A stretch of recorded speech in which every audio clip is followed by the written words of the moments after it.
WCBI News at 6 starts now. Here's what it looked like this afternoon in Tupelo and some other areas toward our north today. There was snowfall in most places. It's not sticking to the roads, but it is creating a beautiful backdrop for pictures and video. Thanks for joining us tonight. There still may be some lingering snowfall where you are, or perhaps you didn't get any at all. WCBI's Quentin Smith joins us live from Tupelo with a look at what's going on there. Quentin? Yeah, Andrea, snow flurries are actually falling down right now as we speak, and it's falling down pretty good, too, as you can see on your screen. Now, these festive snowflakes mixed in with the Christmas tree and the Christmas decorations here at Tupelo Fair Park makes for a pretty festive scene out here right now. Now, this isn't the first time the city of Tupelo experienced snow today. Take a look at your screen. These are snow flurries from earlier today. It was around 3 o'clock. Now, while many people are happy that the snow is falling, I do want to be the bearer of bad news. The ground is warm, which means the snow will not stick. It'll melt away. These icy conditions, though, they shouldn't impact the roads too much. There's enough traffic on the busy roads and bridges to dry off everything that may freeze. But I do want to point out one cause for concern could be the bridges that are on the less traveled roads. So just keep that in mind when traveling tonight. Now, these icy conditions are expected to stick around for a little while, so if you haven't had time, go out and just enjoy everything while you can for right now. So that's the very latest from here in Tupelo. Quentin Smith, I'll send it back to you in the studio where it's warm. And just to reiterate what Quentin was saying, please, just remember, roads should generally be okay this evening, but as he just mentioned, we'll have to watch out for some slippery spots on bridges as we go throughout the evening hours. But in general, the road situation should be okay with that warm ground. So we're forecasting temperatures in the 30s this evening. Most of us still above freezing for the next couple of hours. We'll have that rain and snow mix, and then that clears out sometime by midnight or shortly thereafter. And by the time you wake up, down into the 20s to low 30s with mostly sunny skies. That's what we have coming our way. Let's talk about what's happening right now. You can see our current situation, Tupelo, where Quentin was at, where it was snowing, and we have the darker bands showing on up out towards Water Valley and Coffeyville, Bruce, all the way through Pontotoc County. That's where we have the bigger snowflakes, the heavier snowfall rates. Farther south, as we check out our bigger perspective, we had a little bit of sleet mix on in and some cold rain. The freezing line has had a very difficult time transitioning farther to the southeast. It may drift a little bit more so this evening. Can't rule out some snowflakes farther south, but in general for the near term, it looks like the heavier snow potential will be across the north, and this may add up to a coating, maybe up to an inch on the grassier surfaces. But aside from that, this is a low impact event. I'm back with your full forecast coming up. A woman will serve 20 years in prison after pleading guilty to manslaughter. Krista Chewy was sentenced today in Pontotoc County Circuit Court. She was originally charged with murder in that plea agreement. She also pleaded guilty to felon in possession of a weapon, and she was sentenced to probation. She was arrested in the shooting death of Justin Judon in February of 2016. Willie Davidson was also initially arrested in that same case. Prosecutors continue presenting their case in a Clay County murder trial. Chandra Johnson of Manatee is charged in the deaths of Kentario Boyd and Kenya Campbell. The 23-year-old victims were found shot multiple times on Dixie Road in March of 2017. U.S. Marshals arrested Johnson in Memphis a couple of days after the crime. Tiberius Coffey of Calhoun City is also charged in the case. Lowndes County detectives need the public's help locating this teenager. He's wanted in connection to a March shooting.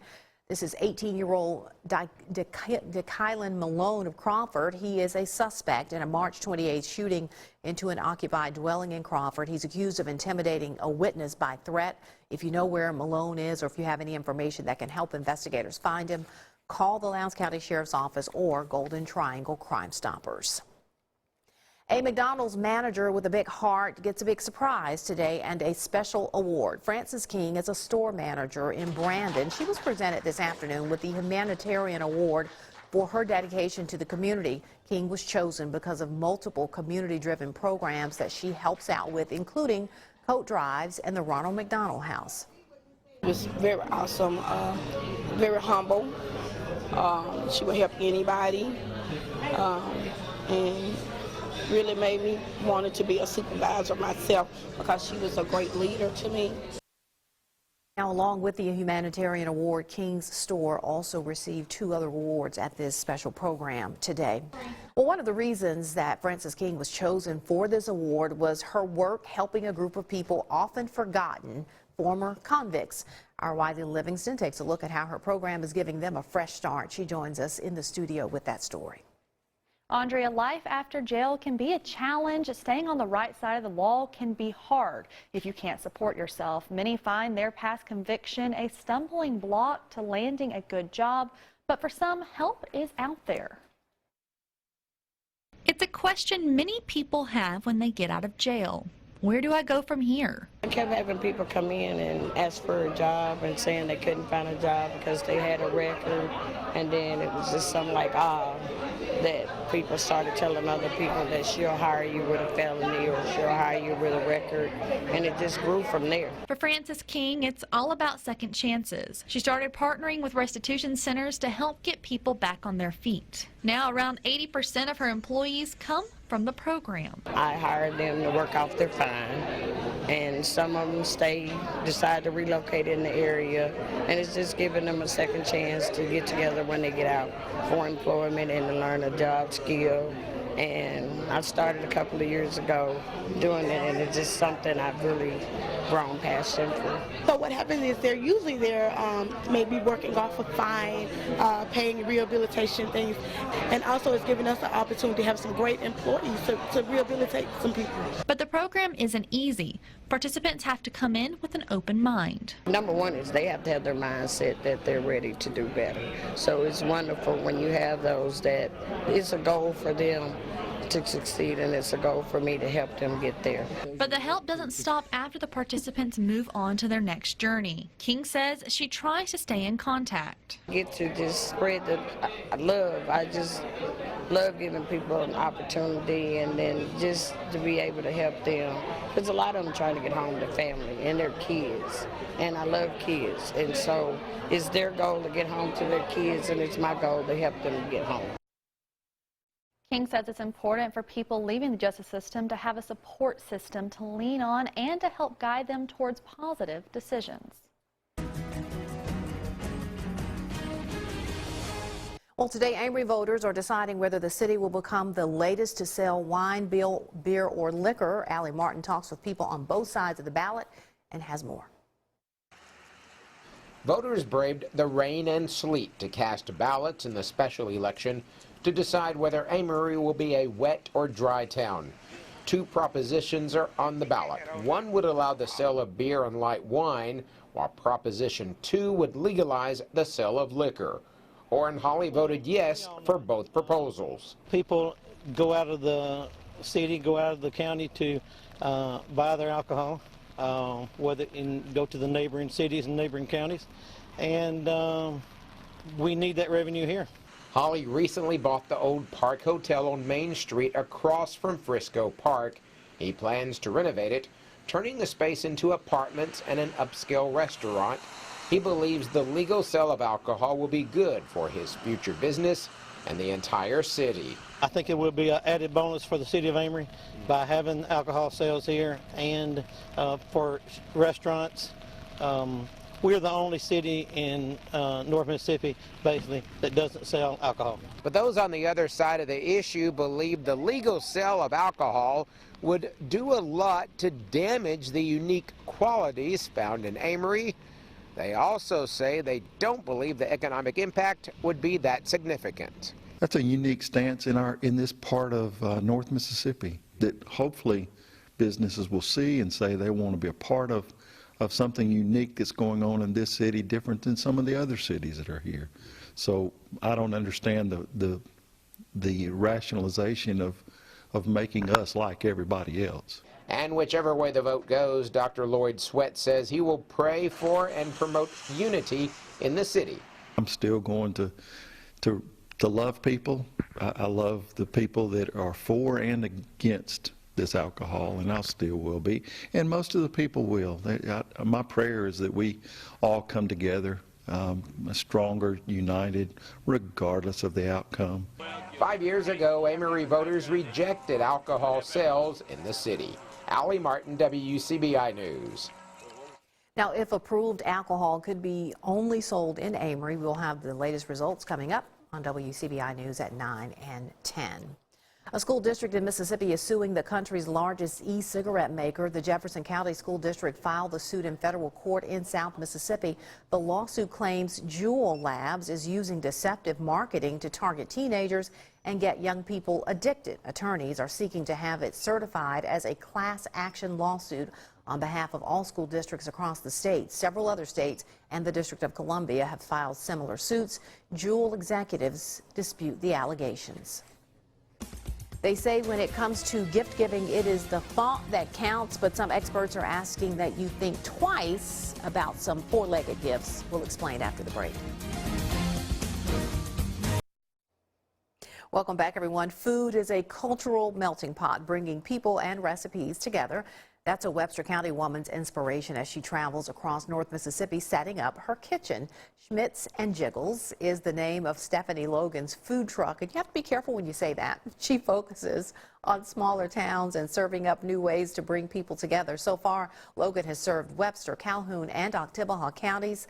She's also learned there are hungry families in all of these communities. Now she's doing her part to serve them too. Try to just a pick-me-up now and then for somebody who could use it, and we want to expand the mission to be able to feed families for holidays and things like that. So many of them have been willing to take the meals and deliver it to the families, and it's something we've just started really this week.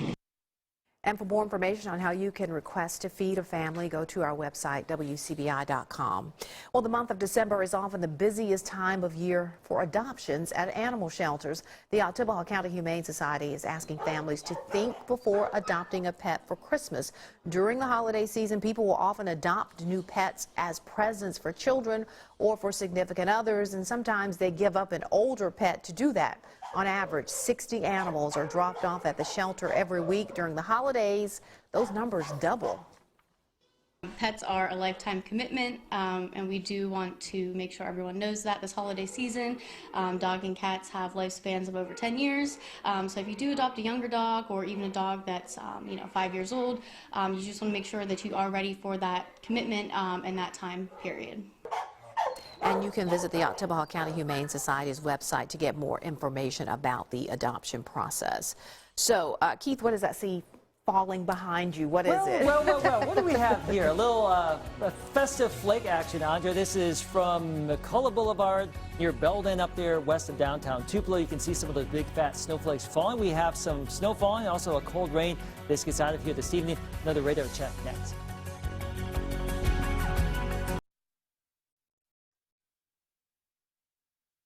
Your WCBI First Alert AccuWeather forecast with Chief Meteorologist Keith Gibson. As promised, a raw and nasty day here as we went throughout our Tuesday. Our Alpha Insurance Camera Network shows some rain, some snow out there in Tupelo. We have some snowflakes falling. Columbus 36, Louisville, Mississippi 38, Vernon, Alabama 34. Parts of Lamar County, Alabama getting a little bit of snow as well. So this is our Tupelo time lapse from today. You can see the clouds moving on through. We had some big flakes out there earlier, then switched back to rain, and now we're getting some additional flakes. A live view there, Main Street here in downtown Tupelo. Notice the flakes falling on down with the MDOT camera here as of 6:18. So let's do a little radar tracking for you this evening where we have the darker blue from Water Valley, Coffeyville, Bruce, Pontotoc, Tupelo, Saltillo, Boonville. These areas seeing the more significant snowflakes, the heaviest snowfall rates, and these areas are where we may see that coating occur as we go throughout the near term here. So let's zoom on down and show you what's going on. Again, Guntown to Tupelo back towards Pontotoc. We have some pretty good snowfall rates going on. And we'll just move this over through Pontotoc County. You can see Bruce, Pittsboro, maybe a little bit of a mix there in Calhoun City. We've had some reports of some good snow in Water Valley and Coffeyville so far today, also earlier today in Oxford. And this stretches all the way back out into the Delta towards Greenville, where we've had some big snowflakes reported.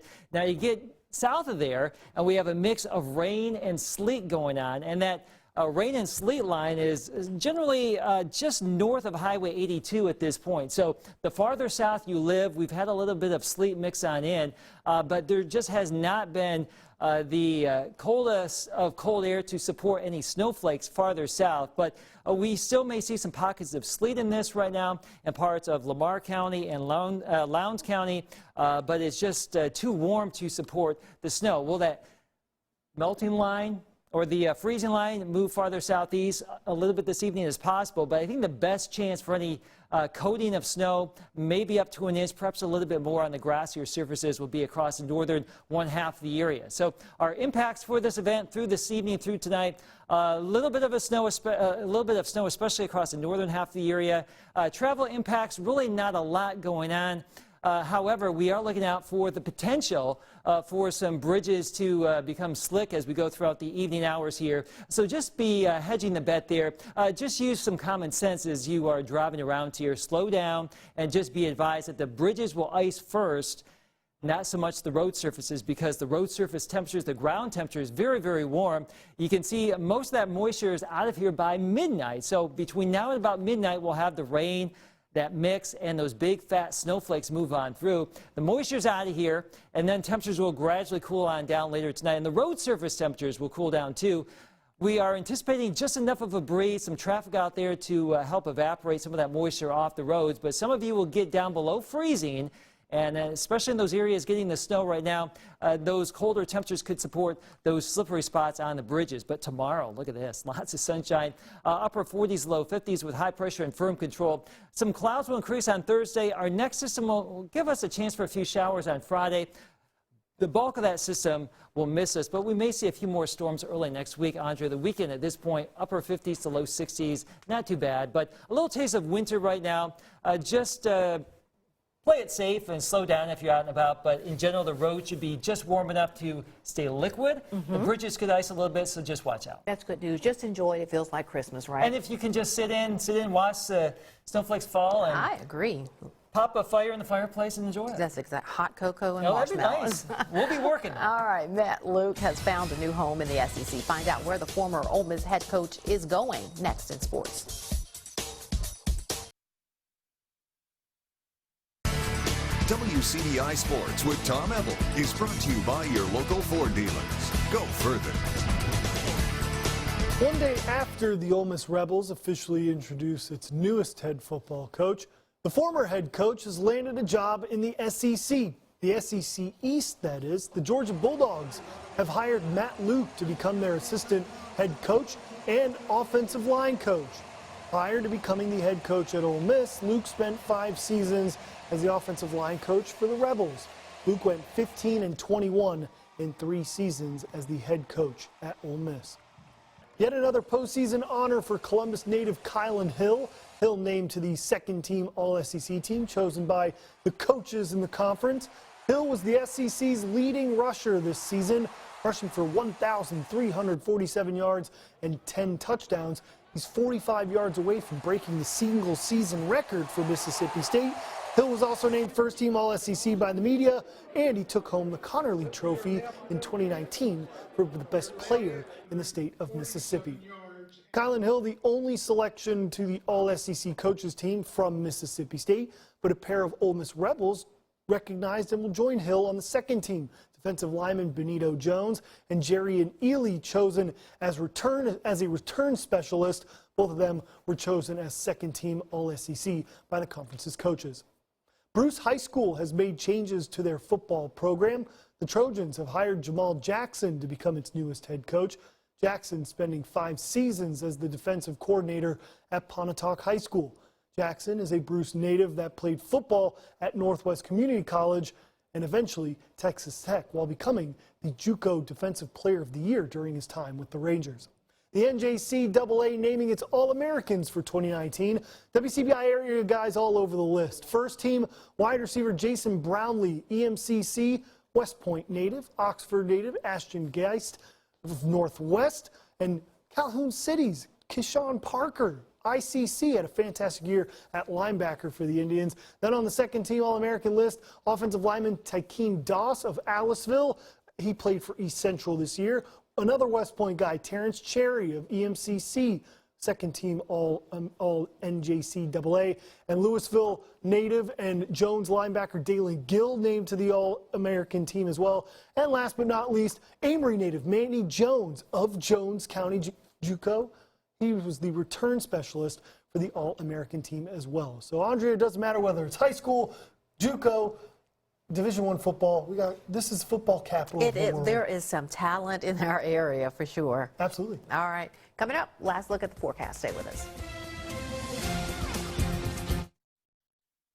Some cold rain, some sleet, and some big fat snowflakes out there. Just be cautious if you're getting into that frozen precip right now. It's not really going to stick too much on the roadways, but grassier surfaces could sure get a coating of snow here as we go throughout the evening hours. We'll wake up to a lot of sun tomorrow, chilly temperatures, and overall not too bad here. A few showers possible Friday. The weekend should be dry. More rain, more storms early next week. We're certainly not accustomed to snow here, so if we have to get it, this is sort of the way to do it. Just a little bit, that it looks nice and it doesn't stick. It comes in and it's out. Yeah, and the Florida guy over here is going, can I drive home tonight? Way too many different colors on the radar for that. Yeah, we'll be all right. That is the news at 6. Enjoy the rest of your Tuesday night.